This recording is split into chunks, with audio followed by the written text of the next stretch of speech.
เกี่ยวพวกมาแคลังมาจากเนาะแต่ว่าทายเลือดเนี่ยจะเป็นเกี่ยวกับระบบเป็นลิซิดวงป่ะบริทามป่ะบ่ฮู้คือกันเราต้องทามเวลาเขาทายเนี่ยมันจะเจ็บกดถ้าเป็นลิซิดวงแต่ว่าทายเราบ่เจ็บเอาเลือดซื้อเนี่ยจะเป็นเกี่ยวกับรับสายแก่พอเบาจันพาวนผ่านมาแล้วพี่น้องโอ้ยากเขาอาจจะเจ็บได้ป่วยอยู่ในแล้วก็มันคือเขาอยู่น้ำนอกเลย30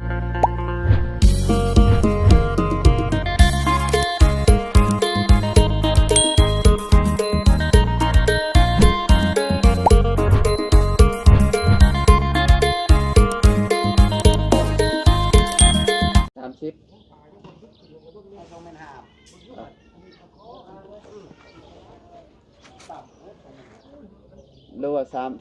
เมตร 50พัง50เซนเนาะน่าจะผิดสวัสดี3 เมตร 50เอาหน้า12ก็ได้ติเนาะ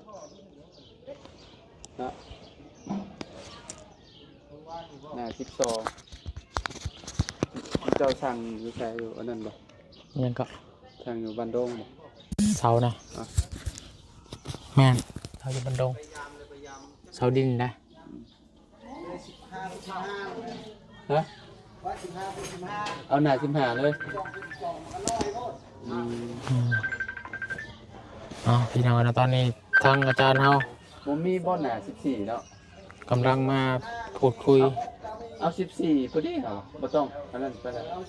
เนาะเอา14ครับ12มันน้อยโพดเอาหน้า14เสา14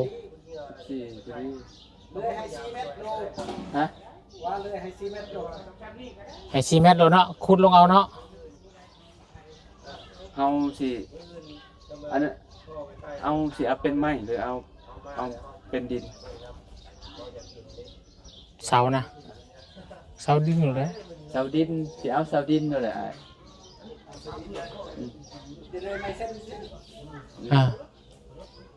แล้วนะเฮาก็สิแอมไม้พาสลาเนาะ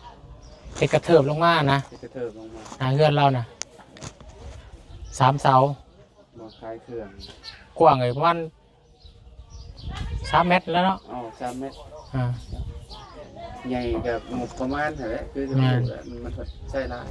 3 เมตรมันกับรถอันแมวชีหอมเลยกับกว้างผิดตกจากเจ้ามาพี่ผิดมันแล้วเจ้าชิมียังใส่ในห่านข้าเจ้าหาชิมีแบบใส่น้ำปั่นใส่น้ำปั่นยามฮ้อนนะเฮ็ดคล้ายๆห่านสะพอนเนาะสะพอนบ้านเทิมน้อยบ่บ้านเทิมแถวอยู่พารานน่ะเราใส่งบเบิดเท่าไหร่เนาะทั้งหนวดบ่ตัวน่ะแม่นทั้งหนวดก็เบาตูนเราเบิดงบเท่าไหร่เนาะไปถามเพิ่นน่ะลองถามน้องมี FC คอมเมนต์มายกคอมเมนต์มาบอกอยู่ว่าให้ถามลุงเบาตูนกับลุงหนวงดูเฮ็ดงบประมาณเท่าไหร่ว่าเฮ็ดของน้องพรเนาะเลยลุงว่าเห็นป่ะแบบมันคักกันแบบเขาเปิดขึ้นนะเปิดขึ้นเห็นคืออาคารปั่นนะเนาะตื่นสามารถกับเปิดขึ้นมันได้กับอัดลงหลอกเนาะแบบฟ้าปิดเปิดเทิงอะไรมาได้นั่นก็ได้คือกันแต่ว่าจะกำลังคิดอะไรเบิ่งว่าสิเบิดงบเท่าไรมีงบแต่10 ล้านเนาะเราสั่งไม้ได้เราสิปาดเอา40 โต๊ะบ่เขาเป็นสร้างได้เป็นปาดเลยสร้างมันสิปาดผมจะให้สร้างเป็นคิดไรเบิ่งหายเด้อเวลาช่วงอะไรก็ได้สร้างมันเบิ่งตัวจริงอยู่ให้ราคาฮู้แล้วราคาเพิ่นเว้าว่าคนค่าสร้างเพิ่นเอาเท่าไหร่ก็บ่ผมพอก็5 ล้านเราบ่ได้บ่เนาะF4 บ่ได้บ่F4 บ่ได้ยังบ่ได้ถามยังบ่ได้ถามซุมเฮาเนาะเราว่าไว้เจ้าซื่อเนาะแล้วแบบเฮาก็ไปต่อน้ำเล่า4บ่ได้บ่เพราะว่าหาก็จะเพิ่นพอต่อน้ำบ่ได้ว่าเนาะจาก4เนาะมันก็บ่ได้มัน3 เมตรเอา3 เมตรคูณ3 เมตรแล้วเนาะ70ห้องเพื่อนเราก็บริยืนบ่ได้ว่าห้องเพื่อน3 เมตรนะสิ3 เมตรคูณ3 หาแหละเขาคิดว่าละ ต้องไปวัดเบิ่งอีกเท่านั้นแหละมองต้นเสาเฮือนเจ้า แม่นอืมลองกินอะไรเบิ่งแต่ว่าคาซานหาร้านแล้วเนาะแต่ว่ายังบ่ได้ต่อเนาะค่าใหม่ได้บัดสังกะสีได้บัดเนาะ โอ้บ่พอนัก10 ล้าน ลองเบิ่งกันแหละลองเบิ่งเนาะ บ่พอเฮาก็ซื้อโมเมนต์ก่อนเนาะ อืม ไอ้พวกอุปกรณ์มาให้เด้ ให้สร้างมันเฮ็ดแล้วแหละเนาะเฮ็ดได้สำเร็จก็เอาสำนั้นเนาะ เอา คือเฮือนน้องบุตรนี่แหละนี่คือเฮือนน้องบุตรนี่เฮ็ดไปแล้วก็ แต่ว่าพวกอันไม้นี่น่าสิพออยู่เงินเนาะแบบว่ามันก็บ่ได้หลายปานใดหันนะ อืม สั่งขาไม้อันกับ4ล้านแล้ว40ชั่ว4 เส้นเท่าใด เซ็นละแสน เส้นละแสน 40ตัว 4 ล้าน 40ตัว 4 ล้านจะซื้ออันนั่นอีกได้บ่าดนี่ แผ่นส เส้น ลาย เสาอีกนี่3ต้น แผ่นสลายอีกสังสีอีก โอ้โห หลาย15ล้านบ่หลุดละ ประมาณนั้นแหละ อืม อุปกรณ์เนาะเฮ็ดแต่ว่าแพงเนาะไม้ว่าแล้ว เห็นผ้ากระจาดเอา แอมพากระจาด แฟนมาชลานี่ไม่ได้ ยังอยู่ห้องที่ยังห้องกันเนาะ ได้แล้วได้ เรือจัก ก็อันกั้นมองเทิงน่ะบ่ได้บ่มองบ่ตีให้อยู่บ่ บ่บ่ที่แล้วปานนั้นนะ ไม่ทำตามเขาต้องเต้น ใช่น้ำมุมนุ่มนั้นน่ะนะ ตีแล้วปานนั้นว่า หมูตีมันได้สิคือ สะโพงอยู่ที่ กระโปรงมันก็ อยู่ บ่เข้าเลย เทิงๆเด้เนาะสามเหลี่ยม อ่า อ่าโอ้ได้ดอกงามเนาะอาจารย์เนาะ จะออกอยู่เนาะข้างเนาะ ทรงนี่งาม ทรง เอาแพงงานเป็นเงา เฮ็ดตุมุติมิเนาะอ่า พอดีงามเลยเห็นจังแบบมันกับ อืม เก่าเป็น ตอนนี้ทาสีลูกตรงลูกติงขนมคันไดไปอีกเนาะ เขากันเลยที่ แอนปรับอักซิบเลยอะไรพี่น้องเลยอ่า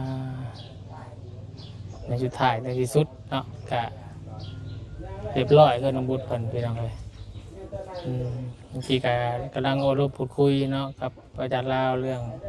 ต่อหันน้องบุตรน้องไอ้หัวพี่น้องเลยเนาะแต่ทีนี้ขาสากมาแล้วหาล้านเนาะ ขาสร้างนี่ได้แล้วขาสร้างนั่นได้ว่าหาล้านนะเพราะเนาะเนาะ เนาะ มีแต่ต่อเพิ่นบัดนะ ก็ล้มกันอีกเท่านึง ปล่อย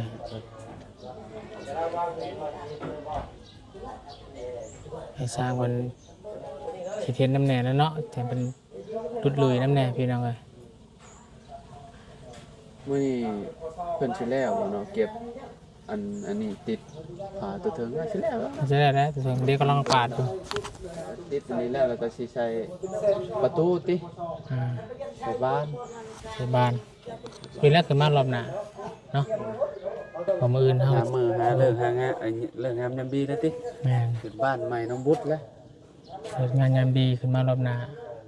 น่าจะได้ขึ้นพี่น้องเลยที่ปาประตูกับมืออื่นอีก2-3มื้อนะเนาะผมกบเป็นหยังอีกท่าสีอีกเด้คือว่าบนป่ากับมีสีเนาะงบสีท่าเฮือนน้องบุตรเพิ่นพี่น้องเลยแล้วขึ้นมารอบหน้าเนาะส่วนทั้งหาน้องพัวกับ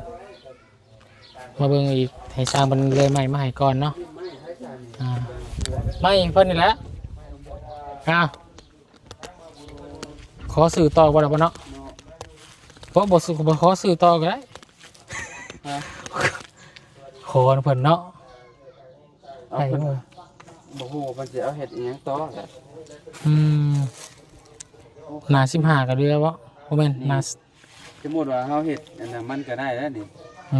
ติดข่าว ข่าวมัน ข่าว สา เทิ ม ง โตเนาะ อืม โอ้ขายเสร็จละแสนเนี่ยเนาะ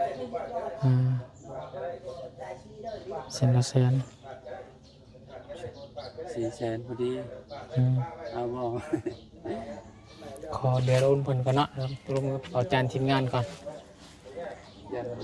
เพิ่นมีแนวเฮ็ดอีกเนาะ อืม ที่ต่อเพิ่นขอเพิ่นกลัวเฮ็ดอะไร แม่นเลยของน้องน้ำอยู่เรียกเนาะ นี่มีอะไรเห็ดดอกบ่มีหยังเดี๋ยวให้ มันบ่ได้แม่นเพียงเดียวนะ อ่าตอนนี้ซื้อสวิงเนาะสิลงเซ โดย หาปลาอ่าเพราะว่ามันอากาศมันร้อนเลยพี่น้องเอ้ยชาวบ้านเพิ่นกำลังซื้อสวิงลงเซพุ่นแหละรอบเดียววุ้นบ่ลงน้ำได้รอบนี้ ไปรอบน่ะโอ้ยคือสิเป็นไข่นี่พี่น้องเอ้ยเนาะตากแดด ลงน้องนี่ยัง อืม ไปลงน้ำยามร้อนนี่ยังค่ะเดินขึ้นมาอย่าปวดหัวเลย เป็นไงคุณขอถามหน่อยทางตู้พ่อเพิ่น พอเพิ่นบ่สบาย อ่าแบบหมอบอกว่ามันจะบริกวดอยู่ในบ่บ่ได้เป็นหยังบ่ บ่ มีแต่หายาไปกินแล้วเนาะ แต่ถามเพิ่นแต่เพิ่นก็บอกอาการว่าเวลาถ่ายหนักนี่ออกเลือดแล้วก็เจ็บ อืม เจ็บหลังเจ็บเอวเวลาเราย่างเอวสิแข็งหมด อ่า เราจนย่างบ่ได้ทุกทีย่าง อ๋อเกี่ยวพวกมันแค่ลังหมดจังเนาะแต่ว่าทายเลือดเนี่ยจะเป็นเกี่ยวกับระบบเป็นลิซิดวงบ่บ่ได้ถามบ่ บ่ฮู้คือกัน เราต้องถามเวลาเฮาทายเนี่ยมันสิเจ็บปวดถ้าเป็นลิซิดวงแต่ว่าบ่ทายเราบ่เจ็บเอาเลือดซื่อเนี่ยจะเป็นเกี่ยวกับลำไส้แก่ลำไส้เนาะพอน้องน้ำเพิ่นล่ะพี่น้องเอ้ยเป็นลำไส้แก่ทายออกเลือด แต่ตัวเอวแข็งนี่ยังเกี่ยวแกก็มาแค่ลังตัวนี้บอกแค่ลังเสร็จนั่นแหละเดี๋ยวไปเยี่ยมเพิ่นกะซื้อยามาให้บ่ ดู อืมแต่ว่าจะปินปัวรักษาอยู่ในน่ะโอ้แพงนะคือประสบการณ์ที่เคยพอเบาจันทร์พาวนผ่านมาแล้วพี่น้องโอ้ยากเพราะว่าได้เจ็บได้ป่วยอยู่ในแล้วก็มันบ่คือเฮาอยู่นอกๆเลยเนาะปัดต้นอยู่รักหกบริเป็นหยังเนาะ บ่ได้เป็น พอ คื มา อเราหากะเป็น3-4 มื้อ ตอนอยู่สวรรค์น่ะบริเป็นหยังใหญ่มาพี่วัดว่าเจ็บเนาะเป็นไข่อืมคนจีแอมคนเทิงอีกได้อเนาะ เวลาเฮาแนมไปมันอย่างโล่งๆเลย อืม ปิดเนี่ย อืมมื้อนั้นสิไปเยี่ยมเพิ่นอีก ก็ยังบ่ฮู้ บ่ไปเมื่อวานมาบ่ มื้อซื่อนี่ไป คืนเนาะอาทิศหนึงไปเท่านึงเนาะยามนั้นเนาะ เพราะว่าสิไปตลอดก็บ่มีเงิน อืมแม่นแล้วโอ้สำคัญในพี่น้องก็คือ เคยที่ผ่านมาคุณกับก็ไปเที่ยวหนึ่งเป็นล้าน ไปมื้อนั้นมันก็หมด800,000แล้วแล้วก็เอาออกน้ำเอืออีกเงินเอือเงินพี่อ้ายอีกเอาออกน้ำ อืม ซอยกับซื้อยาซื้อแนวกินในฝึกแล้วก็ขายเยี่ยม แล้วก็กินข้าวกินน้ำแซ่บอยู่บ่โอเคอยู่บ่กินข้าว เราน่ะเราบ่ได้กินข้าวกินข้าวบ่แซ่บ อ๋อ กินบ่มีแฮงบ่มีแฮงชิหยัง อ๋อ เพราะว่าบ่สบายก็กินข้าวบ่แซ่บ แม่นแหละสิว่าเป็นอันนี้บาดนี้เนาะไก่ไม้ลูกไก่ล้านไก่ครอบครัวเพิ่นว่าเจ็บเป็นบาดนี้ ขึ้นมาอยู่พี่ฮอดเดือนนึงยังฮอดเดือนเลย อืม ก็บ่สบายแล้ว แล้วอยู่แบบ สวรรค์ อยู่นี่โทรไปเนี่ยบ่ได้ว่าอยู่ในห้องน้อย อยู่ในห้องระเบียบ ห้องระเบียบ แม่นเขายังบ่ทันได้ออกห้องแต่ห้องระเบียบ อืมอืมอืมอ่า คือตอนเพิ่นอยู่สวรรค์นั้นบ่ได้เป็นหยังนั้นเราอยู่2 ปีหรือว่าปีกว่า คล้ายๆว่า ใครเนี่ย คุณเคยอยู่ที่พุ่นแหละแบบอีกสภาพหนึ่งอะนะเนาะหลายแง่มันอยู่ในอีกมันจะเป็นอีกมุมมองอีกสภาพหนึ่งแบบสถานที่นะพี่น้องเลยสถานที่มันก็บ่คือกัน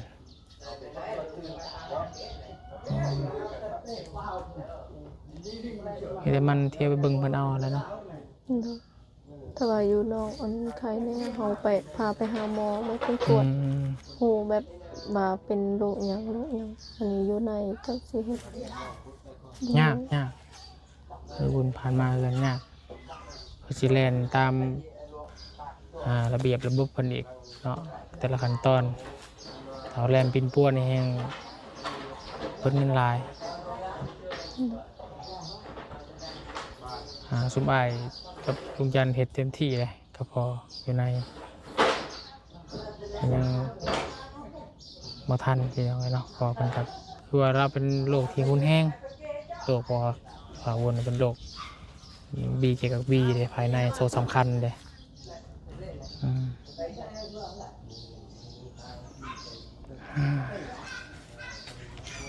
กินข้าวหรือว่ามื้อเนี่ย กินแต่เช้ากินเดียว ตูแม่ดีเนาะบ่ได้เบิ่งเราเป็นตูแม่กันแฮงคิดแล้วแฮงคิดแล้วเนาะ โทรหาน้องก็ให้ จำก็ให้ แม่มือไปเยี่ยมมันโทรบอกมันพอบ่สบายแล้วก็สิมันก็บ่มีเงินถึงสิเมื่อก็เฮ็ดหยังบ่ได้เราอยู่ไหนถ้าว่าเราอยู่นอกอันนั้นเฮาพอสิเบิ่งแยงไปพาไปหาหมอพาไปนั่นไปนี่อันนี้เพิ่นอยู่ไหนจักสิเฮ็ดอะไรสิพาไปกดก็บ่ได้ จะให้เพิ่นเบิ่งดูแลข้างในเพิ่นมีหวานมียาให้กินอยู่เพิ่นไว้ได้จากข้างในเพิ่นทั้งเจ้าหน้าที่เพิ่นไว้ไว้เนี่ยแต่ว่าเขาสิต้องเอาเงินไปเพิ่นซื้อยาอยู่ในนั้นเนาะ แต่ว่าน้องอันถ้าว่าอันพอบ่สบายว่าสิให้หมออยู่ในหันซักน้องให้ซักน้องสิซื้อยาให้เพิ่นกินนี่เพราะว่าอันแต่ละคนอันที่อยู่ในอันให้ท่านหมอเพิ่นซักอาการให้หนักกว่าเก่าบางคนอันจะเสียชีวิตนำก็เลยบ่กล้าให้เพิ่นกินยาเอากินยาคอยปิ้งคอยปัวไปแหละเนาะถ้าใจหู้เป็นอันเป็นนี่เขาต้องเอาเพิ่นออกมากวดพี่น้องแลนออกมากวดอยู่ห้องหมอคือตอนบุญแลนพอแขกออกมาจะชัวร์โรคเราเป็นยังกันนะแต่นี่หู้แต่ว่าเราทายเป็นเลือดเราเจ็บรังซื้อแต่ว่ายังวินิจฉัยอะไรว่าเป็นอย่างเป็นก็เลยอาจจะเป็นปัวบดถึงอะไรไม่ได้กินยาดีไข่แก้ปวดไปแล้วน้องเนาะ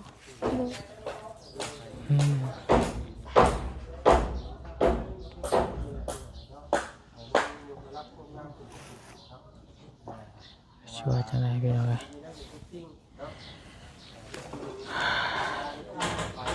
ไปได้น้องจันง่ายงานแล้วปะ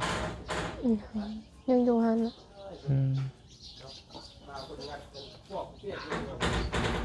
ไปเห็นเพิ่นกับว่าวน้ำเฮาปกติบ่หรือว่าจังไดพอว้าวก็บ่ค่อยปกติเพราะว่าเพิ่นบ่สบายว่าเสียงก็ค่อยพอเมื่อยแล้วลูกเอ้ยจังซี่แล้วเนาะ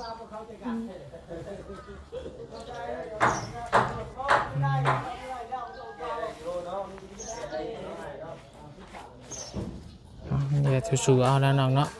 สู้ๆเอาพี่น้องเลยเนาะคอยไปเยี่ยมไปยามเพิ่นเอาเฮ็ดหน้าที่ของลูกแบบเต็มที่หั่นแหละเนาะกับเพิ่นก็แต่ใช้เฮ็ดแบบคือเขาต้องใส่เงินหลายพี่น้องเลยเนาะคือพี่น้องฮู้แหละคือบุญแลนตอนพอแขกครับซื้อหวานซื้อยาเท่านึงกับหลายแสนเป็นละ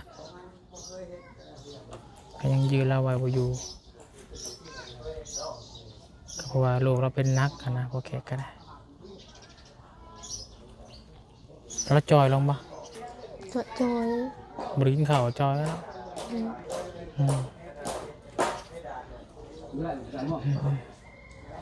เอาไปแต่สู้ๆเด้อวุ้นให้กำลังใจพี่น้องเป็นกำลังใจให้เด้องานเอาประชุมทุกคนแหละพี่น้อยคอยเบิ่งคอยแย่งเราไปหั่นแหละส่วนเราอยู่ข้างนอกก็บ่ต้องคิดยังร้ายหั่นแหละคิดร้ายก็ทุกข์อีกครับเป็นไข้เป็นนาวอีกบ่สบายอีกสิยากอีกหั่นแหละไม่ได้เข้มแข็งอะไรพี่น้อยเนาะ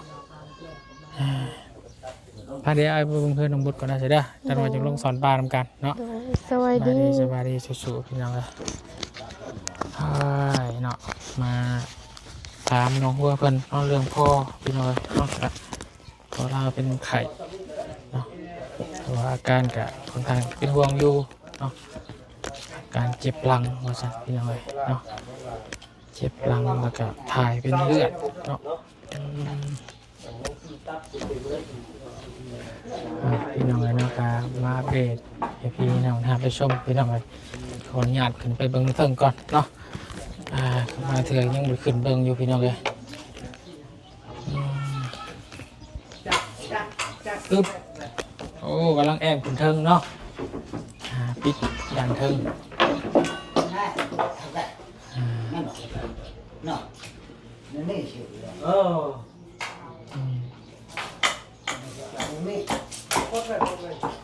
ตัวนี้ก็ปิดบ่ปีกันบ่ปีกันบ่โอเคบ่ใหม่ฉลามยังเหลืออยู่เลยเนาะตีนเบิดเลยแหละโดยมันเป็นปึงอยู่นะพี่น้องมันติดมันสิด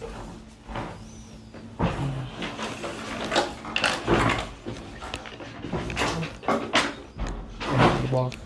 กี่ขั้นตอนกันแล้วแหละพี่น้องแอมครึ่งพอแอมก็ได้กับห้องกับคือมาเรียนมานาพี่น้องเลยเนาะเพื่อกินหักมักง่ายปีนขึ้นก็ง่ายอย่าปิดกันไปเบิดเลยก็สบาย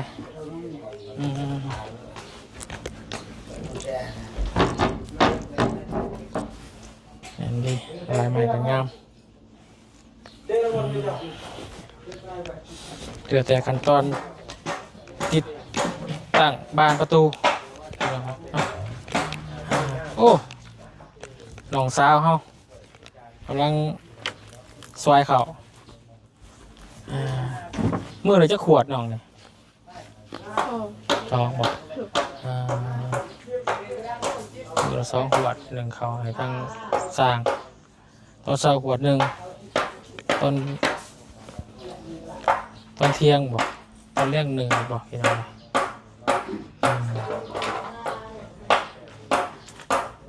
อันนี้ขวดแรกบ่เนี่ยขวด2บ่1เขาเท่าที่2เลยบ่แต่จะเม็ดไปกินแล้วอันนี้1เท่าที่2บ่เนี่ย1ก็พอดีที่ช่องให้ลูกกินกินไปแรงกันปลาเฮ็ดอะไรเฮ็ดอ้าวได้อีกแล้วบ่ปลาน่ะโอ้กินแล้วชามเขาต้องมาเลยพี่น้องปลาหลาดปลาคออีกเลยปลาคอปลาหลาดมาตลอดเลยเนาะโอ้ได้ทุกมื้อเนาะห่วยก็ใต้จะปวดอยู่ไปนั่นก็เนาะได้ตลอดพี่น้องเลยเนาะเนาะอีกไปเห็นได้พี่น้องเลยมื่อหนาถ้าพอเด้อมื่อหนาใช่เลยหัวข้าวพยายามลูกมากยังไปมันก็เป็นตะปวดเป็นตะมวนเนาะหลวงบุตรเนาะได้ทุกมื้อพี่น้องมาทุกมื้อเอาพี่น้องเลยเนาะไก่ชิแล้วหรือกันน้องก็ได้พี่น้องเลยไก่ทอดเป็นความจริงเลยเนาะมารอบหน้าไม่ได้ขึ้นแล้วเนาะได้ในนอนแหละพี่น้องเลย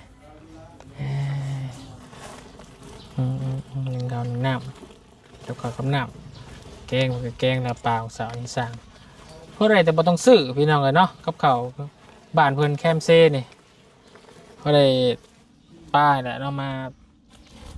อยู่เห็ดกินให้สร้าง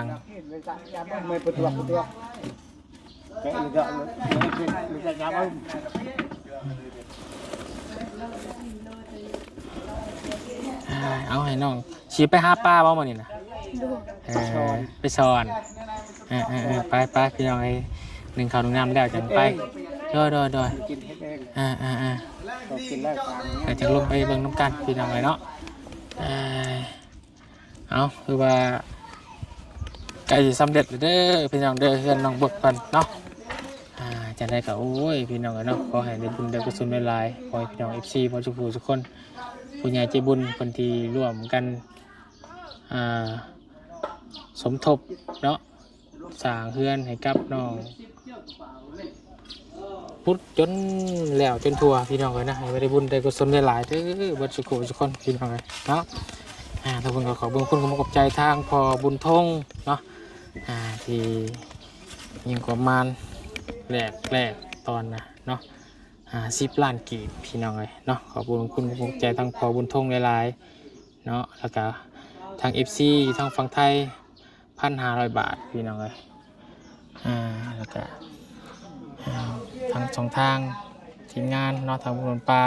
ลุงจันทร์พี่น้องเอ้ยเนาะในบุญใดกุศลหลายเด้อบัดทุกคนให้ร่ำให้รวยสร้างเงินสร้างซ่านซอยคนทุกคนอยากพี่น้องเอ้ยเนาะได้จ้ะโอเคสำหรับคลิปนี้บุญขอลาก่อนแล้วเด้อพบกันคลิปหน้าพี่น้องเอ้ยสบายดีบัดทุกคนเด้อ